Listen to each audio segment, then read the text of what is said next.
Hey, everybody. Hope you're having a great day today. Today is a first for us. We have a philosopher, like a legitimate PhD philosopher, somebody who's taught on like bioethics in the medical world, ethics involving technology, things like that. He recently went down the UAP extraterrestrial rabbit hole himself, and he came up with some very interesting questions like, is disclosure even possible? Could we ever have something happen where we would all agree? Would there be proof that we could all agree would be actual proof? And he's done some mappings and some scenarios, and it gets real complicated real fast when you think if this action happens, there's a whole bunch of sub consequences. And for each of those, there's so many more potential sub consequences. It's like chess, right? It's like yeah, chess. this is chess like is the exactly spider the same. web of like we're all feeling that disclosure is coming, or some believe it's here, some believe it never will happen. But what happens after that? What are the ethical implications of this if there are non-human intelligence? We have craft. So how do we remove our biases and become better thinkers? And I think that also breeds more open-mindedness and more acceptance. And, if there's ever been a time that this field needs more acceptance and less stone throwing, it's now. Yeah. So we're gonna present a show today that I don't think anybody else has done. Michael is brilliantly, I don't even know the word. He makes sense. He's easy to understand. You can tell there's a lot more there, but he's putting it in a package you can understand. And it may wind up being a two-parter because we don't want to get too in depth. But if you're into this type of thing, whether you're a genius savant or somebody brand new to the topic, this is a lesson in how we should think about things and how we should not throw away the inconvenient truth. So I'm super excited. Jay, are you ready? Oh, I'm pumped. Let's do this. All right, brother. We'll roll the music and we'll see everybody back here in 26 seconds.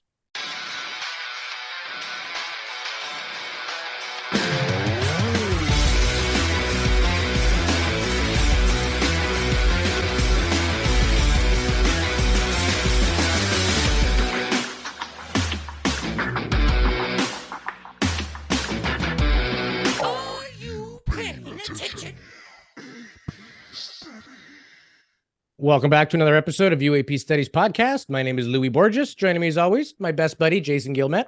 It is Louis Gorgeous Borges. You always forget the middle one. Yeah. But Louis, I'm pumped for today. I've been looking forward to doing a philosophy look at UAPs and what it implies, because it has a huge part to play in this. Like we mentioned before, we always have, multiple levels of expertise that is needed to uncover this phenomenon, and philosophy is as much needed in this as science is. So this is our first time having a great philosopher on the podcast, and I'll let you do the introduction, my man, but I'm totally pumped. Yeah. So today's guest is Michael Glawson. He's a PhD. He's a former professor, a writer, communicator.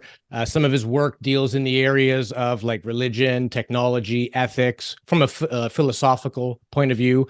And he's taught courses on like biomedical ethics, logic, and argumentation. And I looked up the definition of argumentation because I must admit I didn't know what it was. And it's brilliant. And the definition is the process of reasoning systematically in support of an idea, action, or theory. So it's like healthy thinking on big topics and ways to do that without letting bias interfere, or at least assigning bias to where it belongs. But how do you break down something as abstract and perhaps bigger than our brains can even contemplate? So I don't think anyone else has done a show on the podcast world about this specifically. So very happy to have Michael Glawson. Welcome to the show, brother. Hey guys, thanks for having me. I'm super excited about this. Yeah, we are too. So for those who don't know about you or your past work, maybe tell us a bit about yourself and what got you into this particular genre as far as your studies and your thinking goes. Sure. So I was an academic for most of whatever you can call my career. I only recently left academia, so the only people who really know me are in that world. And you are sort of blessed if you're not among them, because academia is kind of a hard place. But as far as how I got into this, I started studying scientific anomalies out of professional interest. Like, one of the things that's interesting to me is philosophical questions that have to do with science.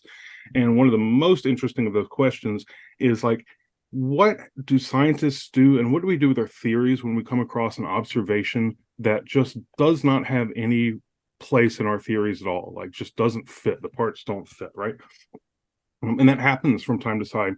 And I started getting interested in modern scientific anomalies, but well-documented observations that we just don't have any theoretical language for. And inevitably, that leads to UFOs. I mean, not just UFOs, but UFOs is definitely one of the things that kind of crops up. You've got all these observations. They're often well documented visually, or we've got multiple different angles of documentation. We've got instruments and readings and things that seem to strongly suggest that there's a there, but we really have no idea how to fit them into the current theoretical frameworks that we're working with. So that's how I got there. And the first book that I ever read, the first thing that ever like really hooked me, was really recent. It was Diana Pasulka's American Cosmic. I read that book and then became a crazy person to my friends, I think, because I started buying copies and sending it to people like, you've got to read this. This is just bizarre. It was just the most bizarre thing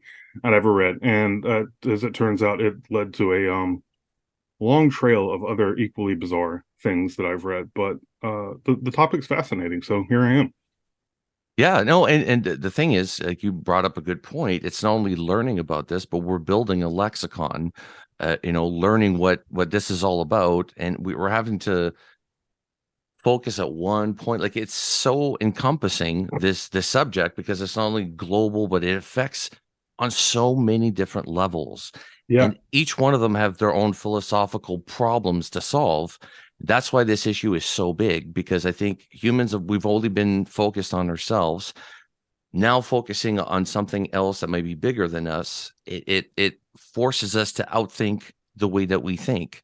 That's a good way of putting it. Yeah, well, because it forces us to grow. Like, we're not going to find out what's going on unless we start changing.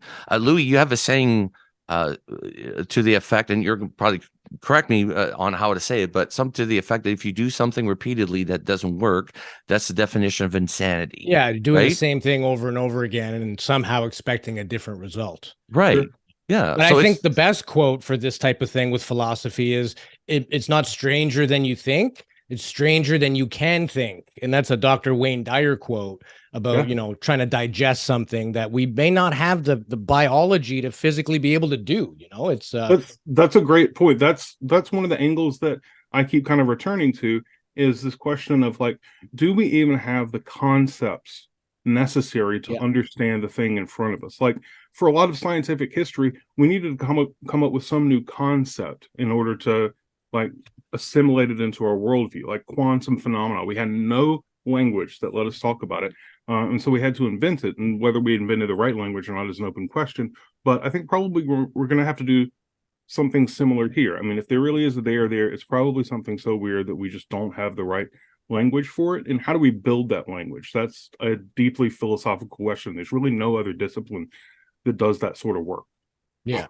And if somebody's out there going, well, what does philosophy have to do with, nuts and bolts, UFOs or hard and craft? There's a big divide in the world of UFOs where people are like science only or spirit only. There's not a big cross. And even science and religion in general don't seem to get along. So if somebody was to say, what's philosophy got to do with UFOs, what would you say to that?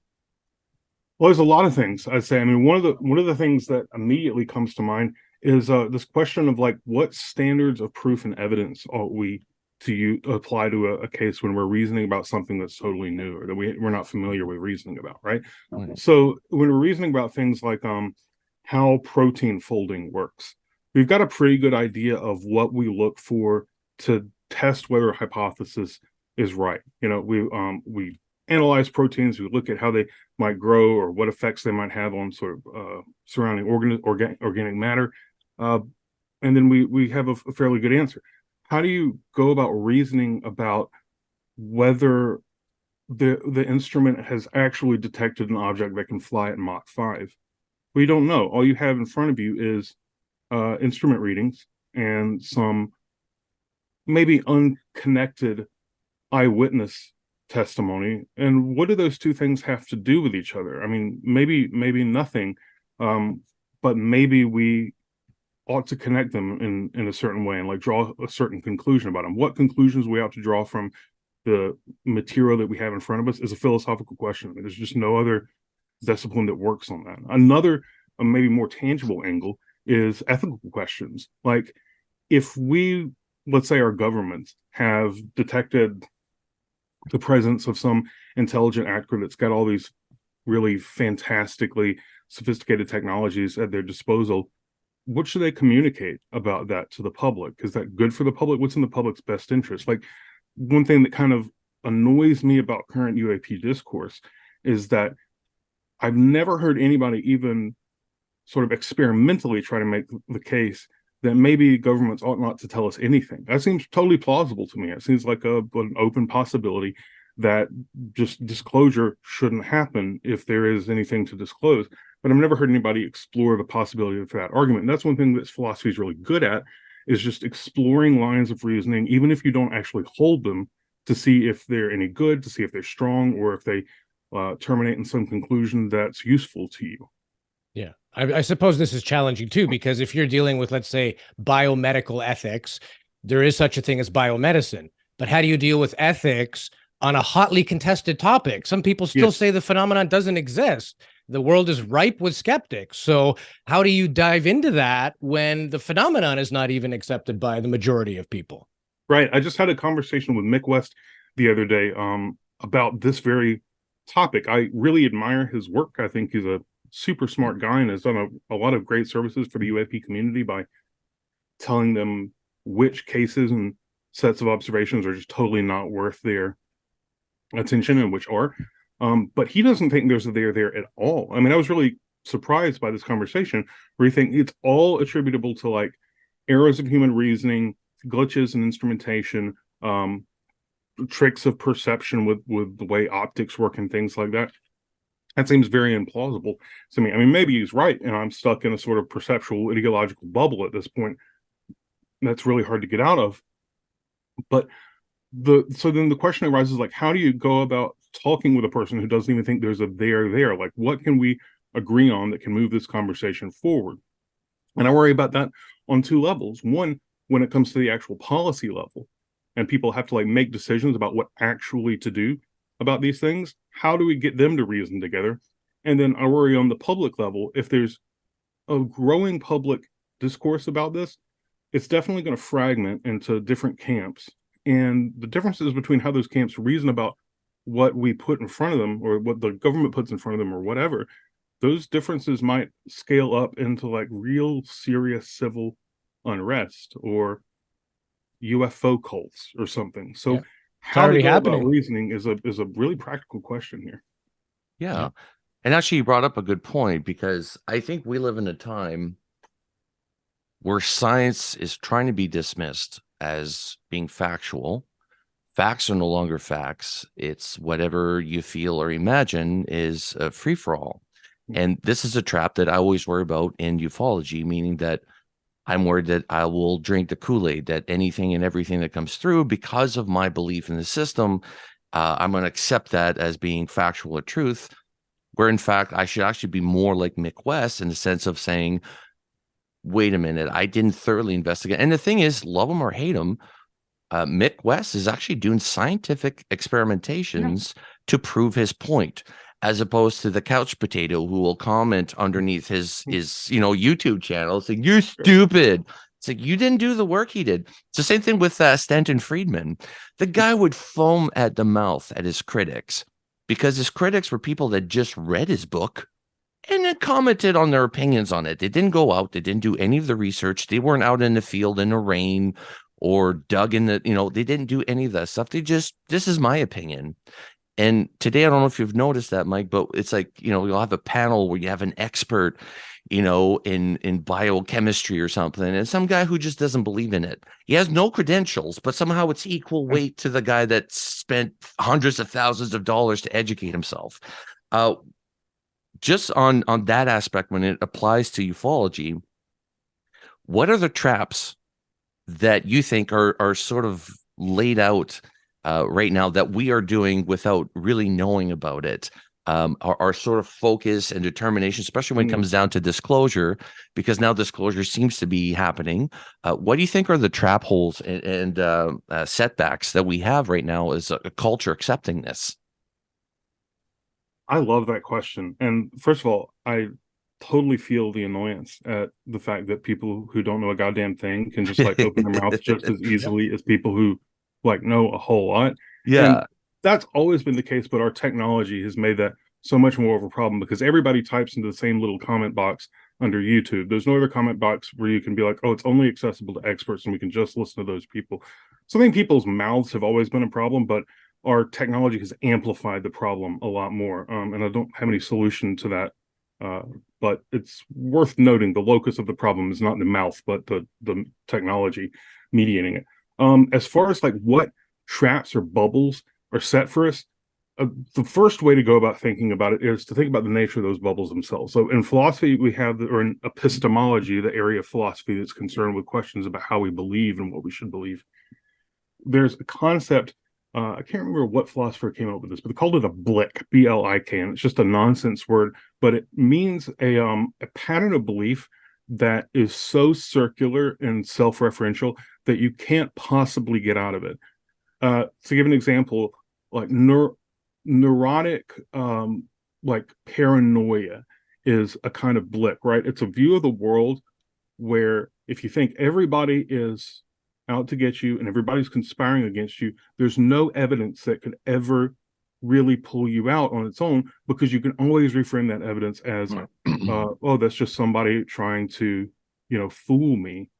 And if you or depression, existential depression, people who think that nobody loves them are stuck in inescapable sort of reasoning hole, or it's not inescapable, but you can't just reason your way out of it, because anybody who tries to show you love, you can just say, well, you're just lying or whatever, so there are patterns of belief like that attach to everything, right? So one is that any conclusion you draw about the phenomena that are here, we have to ask, like, what is the cause of all these phenomena? Let's say that we agree the phenomena are things like military installations that have detected objects that can fly at Mach 5 and do 90-degree turns or whatever, and people who have seen objects rising out of the ocean and things like that. Let's say that's the evidence that we all agree is legitimate. You can then reason yourself into a hole by picking one, like the tastiest possible explanation for it. Like, it's extraterrestrials that have a base at the bottom of the ocean, or it's a breakaway civilization, or it's our descendants in the future that are coming back to us. And I think that at this point, you could construe any amount of evidence as support of that theory and never be able to be pulled out of it just by evidence alone, because the current state of the evidence is so kind of poor and vague. But as we go ahead in time, once evidence gets better and better, you will have built such a well-reinforced loop of thinking that it won't matter, right? Nobody will ever be able to pull you out. So right now, I think the advice I would give regarding that is don't draw any conclusion whatsoever, right? Just sketch out the space of possible theories that might make sense to you, and notice how the evidence points towards any of them. You mentioned the loop of continual sort of rumination and stuck in a way of thinking. And that's the problem with proof, quote unquote. Some people, proof might be the fact that the government's even talking about this, right? If there was no such thing, they'd probably shut it down. For other people, they won't be satisfied until they see a body, and then it will be fake. And depending who the deliverer of that message is, oh, he's in that camp or he's in that camp. So we have this sort of UFO cult mentality. If you believe what this person says, you're an idiot. I'm in this side. So even if there was hard proof, you're going to find a reason to justify your own belief that that's fake, or you're a whistleblower, or you're a government plant. You're just doing bidding for somebody else. You can literally throw a stone at anything to make it fit your way of thinking. Or if a topic is, too abstract or above your head, it's like, oh, this is nonsense and garbage. Is it? Or is it just you're having a hard time grasping it? It's your perception. And like you mentioned, the people that are eternally depressed, nothing you can say or do will show them anything different. That is their reality that they're creating. And so, like, all of us are trying to understand just the basics of life, and it gets really screwed up when we start trying to understand the really complex things that we know, literally nothing about. And you go down that rabbit hole and you get this division and you get this polarity, right? So Yeah. You have some slides that you prepared, correct? I think Sure. that might help us with this particular. Slides sound so awful, but you got some visual depictions. Yeah, I have some visual delights for you. Absolutely. So one has to do with the concept of disclosure. And so let's see if that works. Yeah, that works. So one thing that I've been kind of annoyed with lately, and just kind of watching the state of UAP discourse, is how often the notion of disclosure comes up. And this is an area where I think that people have thought themselves into sort of a loop, or maybe an inescapable bubble. And what I mean is that everybody's looking at stuff like David Grush's testimony and saying, how far off until disclosure has happened? Right. And I think everybody's working with kind of a vague notion of what they mean by disclosure, but I really want, as a philosopher, this is like one of our fundamental jobs, is I want to clarify that concept. Concept clarification is like kind of the heart of analytic philosophy. Well, what do people mean when they talk about disclosure? And in my head, as I've tried to think it through, I'm not sure I see any plausible scenario where at the end of the day, people will say that was disclosure. We are all on the same page. We all see it has been shown that blank. Let's just say aliens are here or whatever. There's a galactic federation, whatever, like in actual thing that's being disclosed. It doesn't matter that much, but I'm not sure what could be done to make a disclosure. And the reason is that I think people aren't thinking strategically about how communication works, right? Any possible statement that could sort of initiate disclosure is going to have to be spoken by a particular group or individual, and that group or individual is in a world of other groups of individuals that have their own sort of incentives or alliances, interests, and beliefs, right? So we've been thinking about, we almost always think about like disclosure as something that the United States government will come out and do, but we almost never think about what the next step is going to be in that, and that could be a lot of things. So I created this this sort of flow chart, and the problem is, what I wanted to illustrate is that if any initial disclosure scenario you imagine, there's thousands of possible ways that could go, and some of them may count as disclosure to you, but most of them probably aren't, because they just get too fucking hairy and weird. Yeah. And there's too much public confusion about it. And I wanted to illustrate that by taking a list of people who might be disclosers, and a list of things that they might say that would or would not count as disclosure, and then a list of other people that might respond to them, and responses they might make, et cetera, et cetera. The problem is that when I just did 20 of these, 20 of everything, it came out to over 100,000 pages long of the outline, and it crashed my computer every time. Well, not my computer, but at least one of my cores every time that I tried to run it. So I had to pare it down to just 2 instead of 20. But you can see here in this flow chart, I've just picked 20 random groups that came to my mind. Some of them were interesting ones. So we've got the Pentagon, we've got the President of the United States, we've got some whistleblowers. What about the Pope? What if the Pope is the one who comes out and says something? Or what if it's Marjorie Taylor Greene, Jamie Thomas, and Hugh that come out and disclose the information, right? Maybe they actually do have real data, real videos or something, but what are the chances of actually creating like a unified, like, convinced public? I think it's pretty low. And then there's others like Kim Jong-un, or the director of Israel's space agency, right? Where if they come out and say something, immediately Iran and North Korea are going to respond in a certain way, and that's going to inevitably create confusion. But let's just go with the President of the United States for now, right? I want to open them and say, okay, here's A through J. There's 10 possible disclosure statements that they can make, and they range from things like, let's see if I can. Oh yeah, well, we have bodies, craft, and other tech, or we have some crash tech that we've been trying to reverse engineer, or there's an ET base in the Atlantic Ocean. That's where the ET or the UFOs come from. All the way down to the ETs will only say that the moon, Jupiter, and its moons are theirs, and to leave them alone. Like I'm trying to kind of pull some sci-fi scenarios out of here. I think one of the ones that I ditched was that we're in contact with ETs and they don't like us, but they're really cool with the cephalopods. Like that's a plausible scenario And I'm not sure that if it were the truth and anybody said, oh, that's what's going on, nobody would believe it, you know? So there's this whole space of like possible truths that just, if they were announced, everybody would be like, bullshit. There's no possible way. Right. So these are just 10. The point is to illustrate that there's thousands of different things they could say as like the initial disclosure statement, right? And then we just pick one. The ETs demand that we stop war and disarm, for instance. And then you have a range of other people who might respond to that. Let's see. Let's pick. Well, you guys pick one. We'll go MUFON. MUFON. Good choice, Louis. Okay. What does MUFON say? So imagine MUFON says that. How do we know this isn't all a hoax, or the disclosures have actually fallen victim to another country's psyop trolling? So now we have like a kind of a complete path as far as I only went like 3 steps deep. So in this disclosure scenario, the president of the United States, via his White House press secretary, says that they're extraterrestrials. We're in contact. They demand that we stop all war and disarm. And the primary responder that we're considering is, MUFON says that that we know that this tech actually isn't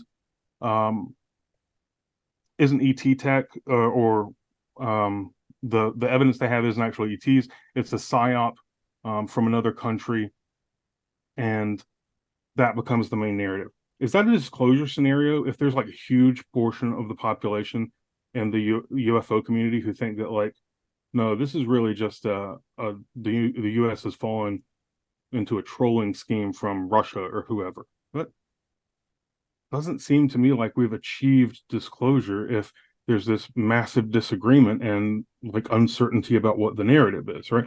There are others that do seem to end in disclosure. Whereas like, what if MUFON becomes the main responder that everybody's listening to, and they just say the aliens are the closest things we have to real gods, we should treat them with reverence and ask for their guidance? Like, if everybody believes that, somehow that seems like maybe we're all on the same page enough to call it a disclosure scenario, regardless of whether it's actually true or not. The point being that it's just like the possible futures are billions of possible webs that we could like ferry out into, and almost all of them, when they terminate however many steps you want to go, most people are going to be like, that's not really disclosure as we're imagining it. It's not like cohesive enough and clear enough. So, Mike, I got a question. So you're basing all of this also, let's say you got categories, you got Vladimir Putin, like what if he came out, you got classifications for what he might say, and then classifications of what they might do, depending on what he says, which is brilliant. If you're just listening to the podcast, this chart, he'll just pick a name, and then in that name, there's categories of things they might say. Within the things they might say, there's categories. It's in depth, like trust me. Spider web. Yeah, it's a spider web, and this is what philosophers like Mike does. It did go down rabbit holes. This is not normal for philosophers. This is sort of but it's really you're doing something that I haven't seen before, which is looking at, and you mentioned this in one of the questions that you sent us through email about the philosophy that is needed behind UAP studies. Mm-hmm. And I love that concept. One question I was going to say is that innately humans, we always look to the leader of the tribe. We used to do that when we were smaller groups, group of 100 people, the leader of the tribe or whatever, we look to them. If they said something, we validate that. Now we have heroes. We don't really have leaders. So, somebody will only believe in UFOs if Kim Kardashian says it, because I'm a huge Kim Kardashian fan. The president lost basically, all credibility because nobody believes that. But based on that, are we all holding our breaths for the U.S. to come out because they are the dominant leader in the world? So we're all like, okay, then what do you have to say, instead of focusing on what the rest of the tribe has been saying? Yeah, well, certainly. Yeah, that's probably the case for a lot of people. I mean, there's probably, you can divide most of the global population into people that on this topic would tend to strongly believe whatever the U.S. says, and then people who would just automatically discount whatever the U.S. says. And it's probably a larger group on the left than the right, but it's probably the balances are shifting all the time. But first, it's not really a bad thing that humans use what we call proxies for reasoning. You mentioned that there are people who are like, will only believe what Kim Kardashian happens to say about UFOs. That person the problem isn't that they're using a proxy, another person to like do their reasoning for them. It's just that they've chosen the wrong one, right? We can't all go out and run all the experiments for ourselves. So we look for experts, people who we think have actually done the real work, and use them as proxies. Like there are all sorts of scientific things that I just cannot go out and myself validate, but the people at CERN, what they happen to think about it are pretty good proxies for me. So I'll just, whatever they say, I'm, on board with it to a certain extent.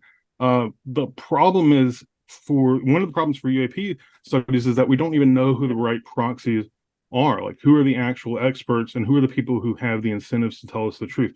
Like, this is all more like strategy or like war strategy stuff that I'm doing here. And maybe one of my main worries is that people who are making decisions at like a policy level or strategic level just aren't as good at strategically thinking as they need to be about this, because there's I think that I could almost literally prove that there are certain positions we should take regarding certain UAP questions that almost nobody seems to take, but I think that we could we could definitively prove it. So yeah, back to your question, is that yeah, there are people who are looking for these proxies to them, but the public question needs to be, who are the right people to listen to and why? And that's a good public discussion. I don't think we need philosophers to come out and say, here's who you should listen to.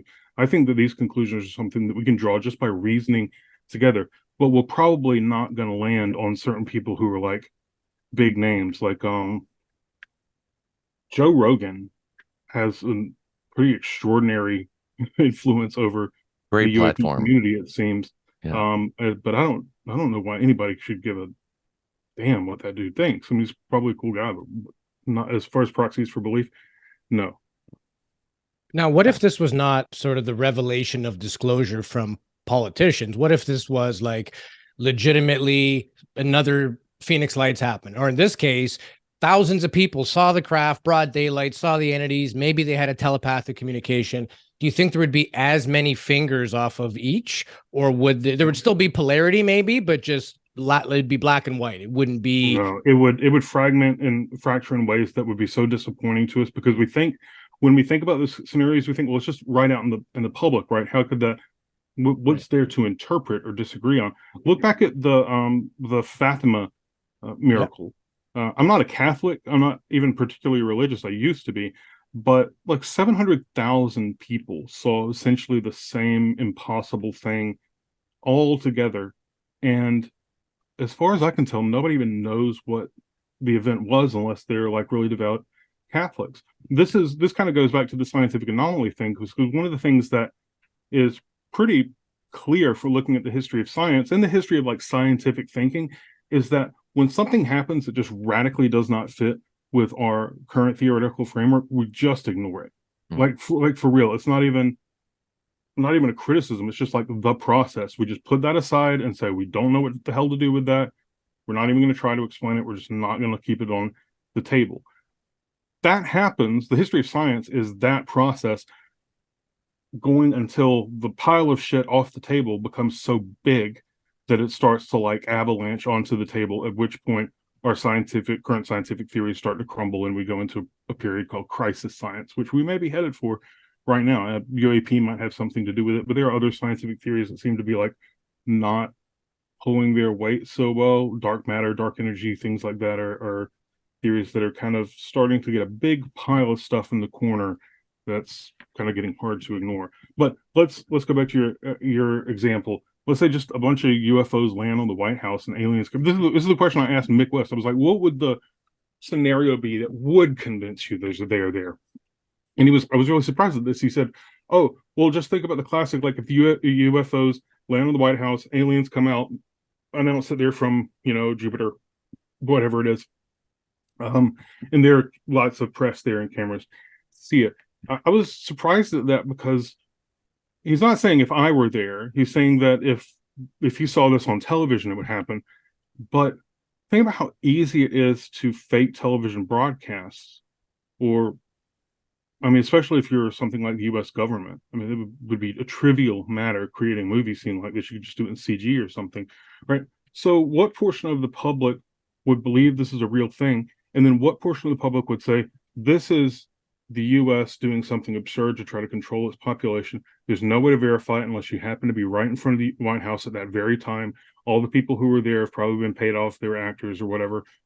And that the question is, which is a more plausible scenario, that the government is doing something absurd, like aggressively controlling like this, or that there are like aliens that have landed on the White House? Like I don't even know how I would subjectively weigh the probability of either of those things. I would just be in a state of total confusion. And then I would think, oh, that's what Russia wants, is just constant public confusion. Maybe they're involved in this. I mean, that's the way that it would just start rolling in all these different directions. What would you think? I mean, like if you saw the broadcast for that and saw it on a news station, would you be like, there it is? Or would you have certain skepticism inside you? Depends on the belief in the media, right? How willing are you to accept what the media is putting out there? And you know, I think that's a big thing too. Like we've lost faith in media. Media has also done a good job aligning with political parties. So, you know, people that are typically one party will have their preferred news station, which is in stark contrast to the other party's news station. So I suppose you would accept it or not based on how much trust you have in the government, the media, the person delivering it. If it came from Tucker Carlson or, you know, Anderson Cooper, if you hate those characters, you're going to hate the message they're spewing. So I think it's literally impossible to have disclosure for everybody. Myself personally, there will always be a faction, even like in the world of trolls on the internet. A lot of these people are just looking for attention. They even know half the stuff they're writing is ridiculous, but it's the response they're looking for. It's almost sad in a way, right? Like they just want validation that they have a voice. So I don't ever think there will be disclosure 100% unless it was a telepathic communication to everybody, but then maybe people would say that's mind control. It's coming from Antarctica. The government's doing it. MK Ultra never ended. That kind of thing, right? I don't think it ever ends. I'm going crazy. Yeah. I think there's only one. I think there's only one person in the world that can actually bring disclosure, and everybody would believe it, and that's Ryan Reynolds. Because everybody loves that guy. It's impossible. If he says it's true, the whole world will believe it. Okay. Yeah. If we could get Ryan Reynolds and Tom Hanks and like The Rock, all together in a room with like a fireplace behind them, and they have sweaters on this thing. We just want to tell you this is real. I think that might be the best PR strategy, but that's going to be a UAP Studies exclusive. I think, you know what I mean. We'll reach out to Ryan. I think Buddha did this hundreds and hundreds of years ago, right? Because the Buddhist culture believes that we have space brothers. We are just one reality, and there are many, right? So I don't think it's a new concept. I think and we've interviewed people, ancient historians and things like that, and you talk about all these ancient ruins, but I think the belief that we are not alone is nothing new. I think we've always thought that. Oh, sure. Yeah. I mean, it seems so that's a struggle for me as just a person who's concerned with reasoning through all my beliefs, is that I have this ineliminable tendency to believe in a God or some other force of life that's permeating the universe. I just find it so immediately implausible that there's not some other out there. And I don't know why I have that belief, and I don't know how much trust to put in it or how much to let it sort of control the reins of my other reasoning processes, but I find it within myself, and maybe it's something that just has to do with our innate biology, but it's probably good for us. I mean, to just believe that you're the only one would probably create some negative incentives, not to explore or something. I think it comes down to your experiences too, right? If you were indoctrinated a certain way and then you matured and realized that life is nothing at all like that, you're going to start to question. But if you're told to put your faith, pray when, in times of despair, and if you came out on the other end better off, you've kind of got validation that, hey, it worked. There is a God, right? So yeah. I myself am a spiritual person. I do believe the fact that we are created means something, or, some force created us. The painting is proof of a painter. Beyond that, I have no idea. And I was raised in a Catholic household. I didn't have a bad experience. There was no creepy priests or anything like that. But, it was a good way to explain big concepts that are hard for a young person to observe. Now, I'm not saying that doctrine is to the letter of the word. I mean, these books were written hundreds of years after the people in them died. It's been controlled by heads of state and religion to swing the narrative the way they want versus the other. So there's been a lot of bad things done, but do you blame quote unquote God and religion, or do you blame the man-made politics that came out of that? Like, are you casting a stone at the wrong entity for causing that problem? And that's everyone's going to have a different opinion on that. We struggle with that ourselves, and there's no right or wrong answer. It's whatever you can make sense of in your head. It's how you extrapolate that. You know, I was going to say, I heard a quote once in a movie, and it was, religion is flawed because man is flawed.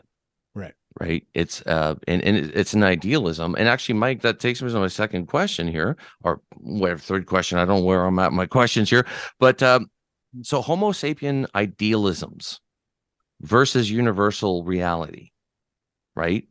We have to reconcile the two, but we have a hard time doing that. You were mentioning Mick West was like, hey, if they land on the White House lawn, that would so that's a Homo sapien idealism. This is what would be the best ideal situation for me. Mm-hmm. But the universe and reality doesn't work on our idealisms. It has its own laws and rules, and that's how we're going to find out. When it comes down to the subject of not only studying this phenomenon, accepting the phenomenon, as a person, how can I break down my idealisms versus the reality of what I'm going to discover as we progress? How can I manage that? Do you have any tips and advice on that? Definitely. I mean, what you're asking is just, how do I go about reasoning about a topic that's important to me without screwing it up by unknowingly injecting my own biases and preconceptions in ways that I don't realize? First of all, it's impossible to get out of the ideology that you have, right? The second you think you've taken your glasses off is when you just have the pair of glasses on that you don't even know exist, but they're glasses, right? We can't think without some sort of construct or some set of concepts and beliefs that help us filter reality. If you tried to think that way, all that you could do is sit down and say, okay, I don't know if there's a lamp here. I just see a black line and then another black line and then some white, and then that's about all you could do, right? You couldn't actually reason about what reality outside yourself is. You just reason about your own perceptions. But let's not get stuck in that bubble, right? Let's just assume there's a reality out here. Everybody seems to be getting along fine with that assumption. So the question about how to reason and sort of notice your own biases. First, this is a question of self-knowledge, right? I mean, this may sound kind of hippy-dippy, but like, a lot of bad reasoners are bad reasoners because they don't really know themselves and what their own intellectual tendencies are, right? I know I tend to reason, certain lines of reasoning feel more natural to me than others. And that's not because they are more natural. It's because I have a certain intellectual history, right? Lines of reasoning that involve, deep meaning and intentionality make a lot of sense to me, like why the universe is the way it is, to reason about that and say, well, it has some end that it's coming towards. There's some goal here, rather than to say, oh, it's just a blind set of processes that produces this thing. That feels better to me. But then I have to remember what feels good to me is just irrelevant, right? I mean, I register the feeling, but I have to say, let's go down both of these routes as far as we can, as fairly as we can, and see where they go.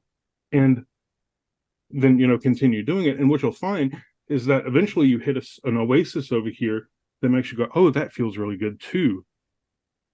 And maybe you'll switch, and you do switch. Like, if you've not changed your mind throughout your life about a really important issue, that's the number one indicator that you've been reasoning just along the lines that are most comfortable and natural for you, rather than reasoning sort of outside your comfort zone and trying to follow out and hear out conclusions and arguments that you don't readily accept. Like, that's why I wanted to talk to Mick West, because he believes he's an intelligent guy who believes something that I don't believe at all. And those are the people I need to be exposed to, because they're the ones who can help me see outside my bubble. So the first rule is know which lines of reasoning, which biases and tendencies you have as a thinker, right? You are a thinker. It's not arrogant to think of yourself that way, right? That's kind of our evolutionary trick. Like, alligators are really good at lowering their sort of metabolic rate and waiting really long. That's their evolutionary trick. Our evolutionary trick is thinking and communicating those thoughts, right? So know your own tendencies. The second is seek out really uncomfortable intellectual engagements. not just uncomfortable, but uncomfortable because you're engaging with a person who is good at thinking and who has reached wildly different conclusions that you have. And just hear him out. I mean, my entire conversation with Mick West was brilliant. I love it. He's smart and kind and polite and thoughtful and said things I didn't expect. And that took me into a new place. I'm not sure I totally believe it, but now I'm thinking about, what do I need to do to satisfy this sort of discomfort that I've arisen at? Because it does make me uncomfortable to hear somebody who says, I think you're just wrong, just deeply, deeply wrong about this. And here's why. And now I kind of want to reconcile that. I've got new questions that I can kind of follow out. So it's discomfort, but I think about sort of doing philosophy is like the intellectual version of roller coaster riding. Right. It is a kind of discomfort that you learn to find pleasure in. I can't ride roller coasters. Like some part of my animal brain flips the fuck out. Like I'm crying at the end, literally at the end of the roller coaster. I can't do them either. I almost jumped off that, the pirate ship, the one that goes like super high. They made me sit at the end where supposedly you get the most pleasure. I've never been on a ride before. I never contemplating, never from the start, because the machinery is huge. I was literally thinking about jumping off of it. I was so terrified. Yeah. So I know exactly what you mean. Yeah. Right. But some people have found a way to find that pleasurable. I haven't. I don't really see what the advantage of finding that pleasurable is. I'm not going to be on those things very often. They actually are kind of dangerous. But there's a lot of advantages of being able to find intellectual exercises that are uncomfortable, pleasurable, finding pleasure in that discomfort. So philosophy is being a good philosopher, just a good thinker, is about sort of fetishizing and enjoying the discomfort of wandering into places that feel so alien to you and figuring out how they think and experimenting and thinking that way. I think that's the advice. I think we've lost the art of healthy debate, and you see that. I mean, UFO Twitter is just a cesspool of assholes just trying to literally ruin other people's day, not contributing anything, not saying, hey, I see your point. I don't agree with it. And here's my points. And here's why. I think of like old school collegiate level debate class. You get a couple people on each side. You bring up a big topic that's polarizing, and each makes their own opinions. And at the end, everybody leaves as a friend, but you learn something, or at least you learn that there is a faction of people who believe this, and these are the reasons they believe that. Maybe that helps you come to realize, why do I believe the crap I believe? Like, am I just as in their mind, I'm just as opposite of them as I think they are right now. Like, we're both holding the same perspective on each other. So being able to have that sort of social interaction and not get so offended, as soon as somebody makes a statement, it's not interesting. Why do you feel that way? It's, you're a total idiot if you believe Stephen Greer, or like they use every tool they can to degrade the person rather than just try to hear them out. And, there's a difference between a skeptic and a debunker. I will say that. I won't offer comments on Mick West because I do think it's ignorant not to say maybe, or there's a chance, you know what I mean? We talked with Jacques Vallée, probably the most reputable and honest, humble guy in this field. And I said, hey, Jacques, like you've done this for so many years. What do you want to tell our audience? And he says, suspend judgment. So even he changed his mind a dozen times. So for anybody to say no way on either side, like no way that they're real or no way that they're not real, that's dangerous. You cannot say, conclusively one way or the other. Stephen Greer recently had a press conference and he said all non-human intelligence is friendly, all of them. You can't say that. How do you know that? Like, even if you have some information that we've only been interacting with friendly ones, how do you know there aren't not so friendly ones somewhere else in the universe? So anytime you draw a conclusive point, that's a problem. So stating absolutes. Stating absolutes. Keep the Jacques Vallée mentality. Keep your mind open. You don't know. We've changed our mind just in the course of doing this show. We used to be nuts and bolts. Then we start looking at consciousness and all the brilliant work that's being done there. Cryptids, and then it gets weird, right? You can get into the world of cryptids and poltergeist and hitchhiker effects, and like some orbs are good, some orbs are bad. You get into the world of woo real fast, but it all starts with the ability to gain, like you said, gain a little bit of pleasure and thinking about the difficult things. And, doing meditation is like that. It's hard if you're not trained and it doesn't feel good and you feel like you did it and you got nothing from it. but it gets to a point where you learn to recognize when you're in it, and then you glean the pleasure out of the experience, right? So using the tool properly, I think, is very important, and knowing how to do that. Absolutely. Yeah. I like the connection between meditation and philosophy, because there is a strong connection between the sort of like discomfort and work you have to put into it, because it feels so unnatural and difficult when you're doing it almost wrong. Like, to just sit and do nothing. Yeah. How do you sit and turn your brain off? As you're trying to turn your brain off, you're thinking about turning your brain off. It's the idea of, settle the mind. It's a very difficult thing to do. And some people, myself included, were thinking 10 steps ahead all the time. We're 100 miles an hour standing still. To quiet that energy is a difficult thing. And it's definitely a task. But before we get to your mind map, I wanted to ask you about consciousness. Because we realize consciousness is non-local. Do you think that if we could all access consciousness equally and receive the answer, quote unquote, disclosure through that level, would that be a way of sort of uniting the masses? Because it's not coming from a particular messenger or faction or political party or religious party. It would literally be that person self-realizing, existential truths. Do you think that would potentially, work better? So the scenario you're contemplating is that sort of somehow everybody gets the same telepathic message in their head. They sort of hear an interior. Yeah, we all get really good at meditating and access consciousness level. And then in that realm, we petition the question of, are we alone in the universe? And we get an answer. Do you think that would be enough to, because it's on a conscious level, would that penetrate the biases and all the junk? Like, people go and have a DMT experience, their life is forever changed. They you know what I mean? They lose a lot of their old baggage. They deal with old traumas, whatever their purpose for doing the therapy, it seems to work somehow. And, a lot of people are doing the studies of what do psychedelics and consciousness, it's, what are they related to? So do you think if they got the message through that level, above the biases and all the garbage and data playing, would that ring more true? It would certainly convince a lot more people, but there would always be, I'm thinking now of like the Sam Harris faction, right? Sam Harris being the sort of neuroscientist who has some philosophical experience, but he wanders pretty deep into the philosophy world. And he is like, if not a total materialist about consciousness, at least effectively seems to think that way about how consciousness works. Its brain states, they scale up somehow into conscious states. And I think he would say the same thing in that scenario that he says about like near-death experiences.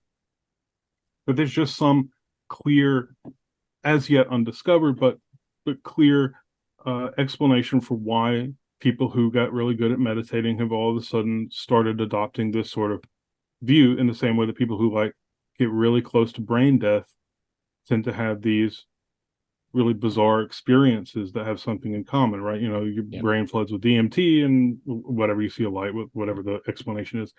I think that people who are like hardcore brain materialists would have to adopt that view in order to stay consistent with their own worldview. So, but most people, I think, who had that experience would go with it, especially if it were a good experience. If it felt good, I think you'd have a really great chance of persuading a lot of people. But then they wouldn't be able to persuade anybody who didn't already believe it. That's right. Everybody has to have the experience, or you have that same polarity, the haves and the have-nots. Yeah. I'm not sure if you ever get a full have, like full conviction. And maybe that's not the point, but what I worry about is the 10, 20, 30, 50% of the people who disagree having like real violent or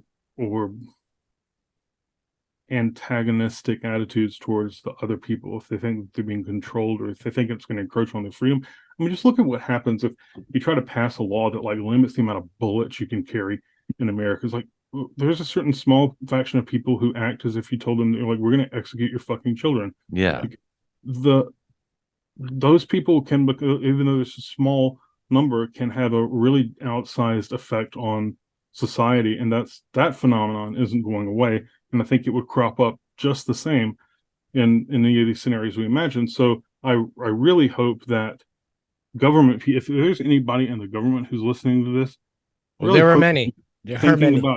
Really hope that you're thinking about the sort of game theoretic ways of scratching these scenarios out and looking at what the best strategy is, because I don't see a lot of good strategic work going on in the public, and maybe that's because it's all going on private, but I'm somewhat skeptical.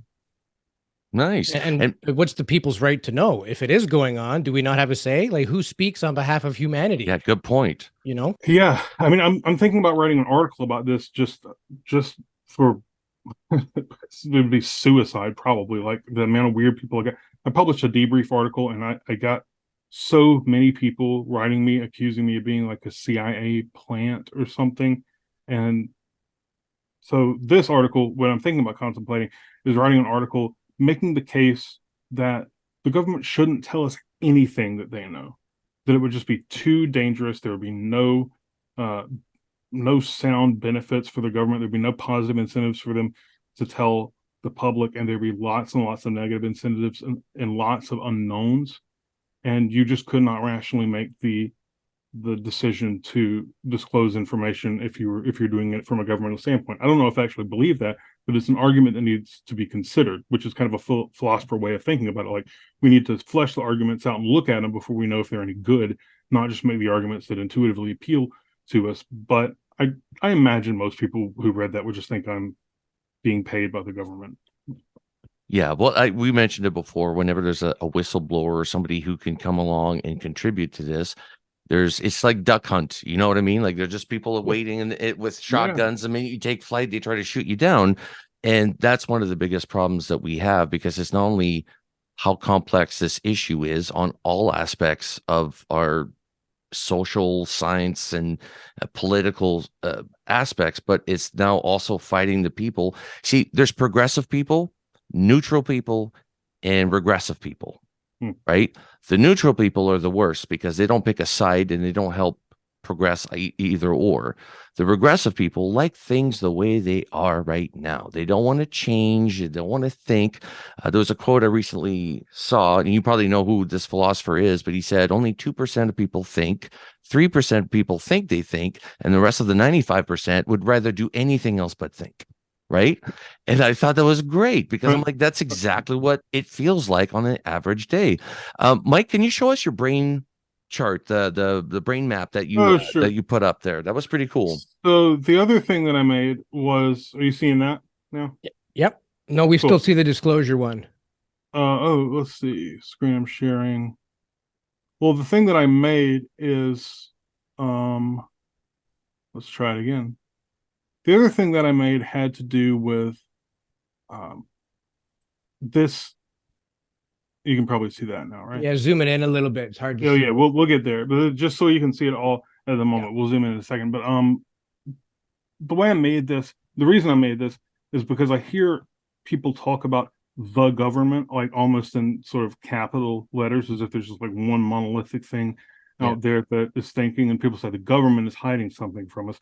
And I did some work as a PhD student on government surveillance technologies, which got me, I got invited to Germany to talk about it. This was around the time the Edward Snowden stuff was going on. And, of course, just pure chance, I got checked for every possible, like, selective random check that I could, and asked lots of questions because I was going to go talk about government surveillance in Germany. But the point that I was making in that talk at Darmstadt was that the government, there's no single government. There's just no such thing. There's all these fragmented offices, and each of the fragmented offices have their own sets of like fidelities, loyalties, and animosities and incentives for what information they do and don't share, right? So if you make a big sort of flow chart of the government and other governments, which is what we have here, and this is, of course, not complete. This is just like a very surfacey, sketched out, like half-assed attempt at kind of depicting some of this. If you just sketch out the government, some government offices and their relations and inside and outside the government, you end up with this like Dr. Seuss, Rube Goldberg machine. And then you ask, okay, let's see, some information gets thrown in there. Let's say a UFO falls out of the sky and crashes into a farmer's field, and we retrieve it, and it's got some tech on it that we don't understand. If that lands in any particular place, where does it go? What it doesn't do is it doesn't just proliferate throughout the government and then the government makes a decision about it, right? So I sort of tried to color code these things where the arrows between one office and another, the lighter the arrows, the more freely information flows.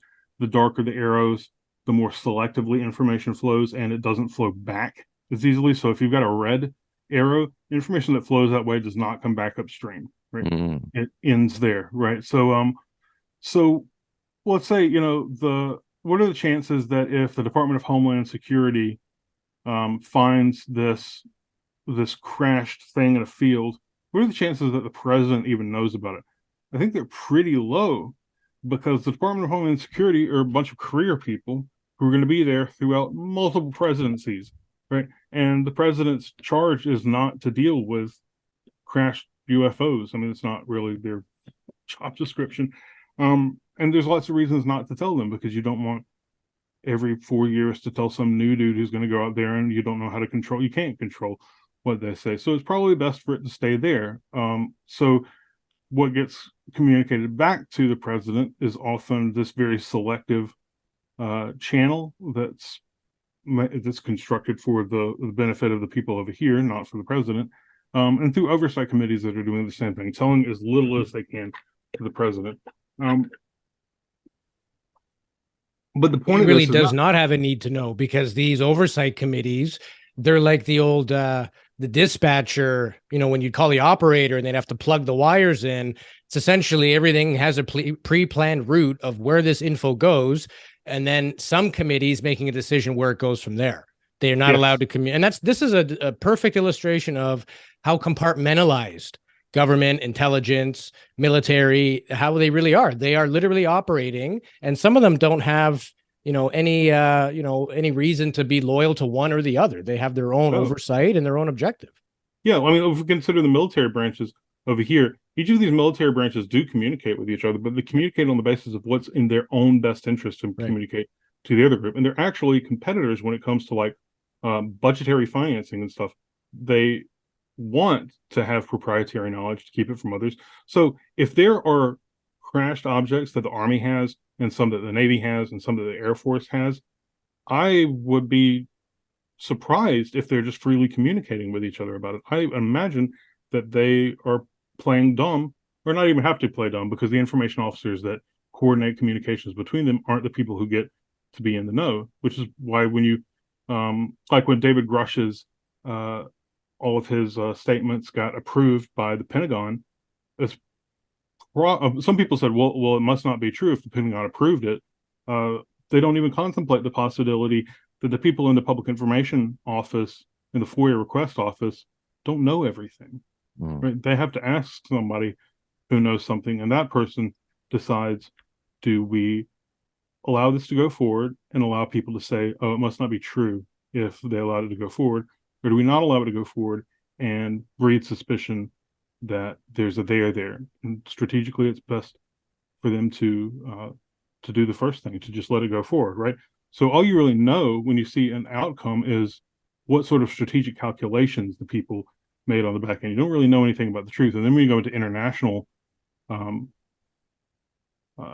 situations, the network of relationships between given countries is totally fraught. I mean, it's just spaghetti, right? It's just multicolored. It's a mess. This is why the UN doesn't work, because everybody's in bed with somebody else, and no policies get approved because it's a mess. Like you said, it's like a spaghetti plate, right? Just everybody's all over the place. Well, it works in one way. I mean, one of the initial purposes was to make it so that nobody could go to war with anybody else without just fucking it all up, and that's done a fairly good job, right? China goes to war with America, they're going to starve because we give them their soy and their pork, and we get their steel or whatever it is. So we really can't go to war with each other very easily. That worked. Everything else became so administratively convoluted that it's just impossible to navigate. But that's maybe a small price to pay for averting nuclear war. And then we come out over here and we've got like journalistic organizations and who they communicate with, and you get Tucker Carlson. So let's just focus on Tucker Carlson or Maggie Haberman from the New York Times, right? Two sort of antitheses. Where are they in this chain of information sharing? They've gone to a place where it's gray, where it's like we don't even know what the rules for communicating information are, but almost all the information flowing into them has been so selective and filtered that you can be fairly sure, apart from whistleblowers, that they're only getting the information that is safe for the people communicating it to them. It's very unlikely that Tucker Carlson or Donald Trump or Maggie Haberman, at least Donald Trump in his current incarnation, are going to know any of the really centrally interesting facts. And that may be best because there's lots of situations you can contemplate where the government knows something that if everybody knew, it would endanger the whole world, right? If the government said, the government being United States government or some branch of it, said we have crashed saucers, we figured out how to fly them at Mach 5, that would be really, really bad, because it would create huge incentives for people who feel threatened by America to try to obtain that technology. Because what you have there, and I haven't heard anybody talk about this, but it's certainly worrisome. If you have a machine, a big metal machine that can fly at Mach 5, you've got essentially an indestructible, undefeatable weapon. I mean, none of our missile systems defenses will work against it because it can just stop in the mid-air. That's not how missile defense systems are engineered to deal with, right? They deal with things that have to follow ballistic curves and whatnot. So yeah, all you'd need is one of these machines. You could slam it to a nuclear power plant at Mach 5, and then something really bad would happen, right? That's a catastrophic sort of end game machine, and it would be best if we didn't just let everybody know about it. You know what, Mike? It's we're gonna have to wrap it up soon because Yeah. we're trying to keep it within an hour and 15. Yeah. But I really would like to do a part 2 with you, because I think there's so much material here that it's impossible for us to cover it in an hour's time. And I'm fascinated by it. And, when it comes down to disclosure, there's ours, which I think will be a drip disclosure. There'll be a lot of things we're going to have to sift through to make, okay, what's solid, what's bullshit, right? But that's going to come from the general population, and scientists get involved in it. I'm not holding my breath that anything from the government or the Defense Department is ever going to come out. But that's one aspect of disclosure. The other aspect of disclosure is their disclosure. An event that's going to happen, that's going to shake the world. It's going to be filmed by multiple people, multiple angles, and it's going to be irrefutable, right? In the past, the government's always kept quiet, like the Phoenix Lights in 97. The government just said to the governor, make it go away. So the governor came out and made a big joke about it, but literally he saw it too. Everybody saw it. And when that happens again, because it's not a one-off, this time it's going to be there. Like, people are going to know that whatever forces at play are, keeping this secret from us, calling us crazy for things that we're witnessing or experiencing. Meanwhile, fooling or knowing fully exactly what's going on and that we're right. But let's pretend it's like basically the equivalent of, I know this is going to sound bad, but a child telling you that somebody, an adult, is hurting them. And you go, no, they're not, honey. No, they're not. And you do that throughout their entire life. You make them feel crazy, like it's not true. But it turned out that you had full knowledge of it, right? This is the equivalent of that, as far as I'm concerned, as an insult to being a 42-year-old man that lives in this reality and having something of nature being denied to me. The reality of nature is being denied to me. I'm said, no, you stay in a fishbowl and we'll keep you there. And that's the problem that I have with disclosure, because there is accountability. And I think that they're trying to, the longer they hold off disclosure, the more consequences there's going to be. So they need to come out at some point to mitigate the amount of damages that's going to be caused. So this is very interesting. And like I said, just being able to go there with you and to look at these different angles and complications, situations that might arise, this definitely deserves a part 2. Louis, do you have any final questions for Mike? Yeah, today? Michael, if people want to learn more about you or follow your work, where can they follow you? Sure. You can follow me on Twitter at Michael Glawson. That's just my full name. You can go to my Linktree, which I think is just /Michael Glawson also. Or if you want to reach out to me, I respond to every, even just minimally sane email I get, as long as it's not absolutely belligerent. I respond to every email. I want to hear from you. If you have experiences you want to talk about, or if you have reading recommendations for me, or you just want to say hi, or if you're in the government and you want to talk about strategy stuff, I've got a few conversations going on there. And everybody should know that because I'm at least framing what I'm doing in terms of my work as an academic, I'm responsible for confidentiality standards that are about the same as like a journalist would be, right? So if you reach out to me and you want to talk to me and you just say, I'd like for this to be totally confidential, I am bound to keep that, and I promise I will. So yeah, anybody who's interested, let's be friends and let's talk. I am also, since we're doing a part 2, next time I'm going to give you guys a few resources that you can sort of make for free to people. One being this and the flowchart, or the mind map thing, and the other being a reading list I'm putting together for people who are interested in the topic and who might want some reading that's relevant and helpful, but not necessarily standard UFO literature. There's a lot of philosophy and even fiction that I think is really just essential for thinking well about this. So I'll have that for you guys to dispense next time. Awesome. Yeah, we'll be happy to do that. And same goes for us. We always welcome comments and emails, and we do keep everything confidential. We've had people send us like legitimate video and asked us not to share it. We've had people send us video and don't know where to send it. We send it off to a state director at MUFON, and all of a sudden they're getting some action and trying to find answers that they're looking for. So same goes with us. Confidentiality is number one. We don't reveal sources and things like that. But yeah, we'd love to have you back again, Michael. And for our audience, let us know what you thought of today's show. If this is your cup of tea, give us a thumbs up. And if you haven't already subscribed, please go ahead and do that. And we'll call it a day with our new friend, Michael Glawson. Look forward to having you back. Thanks for having me, guys. Yeah, it was a great chat. It's intellectually stimulating, and that's what we're trying to do with this show, is just give people new ways of thinking about things. You're going to have to draw your own conclusion, but just keep an open mind and keep your eyes to the sky. Absolutely. Have a good one, guys. Awesome, Mike. Thank you.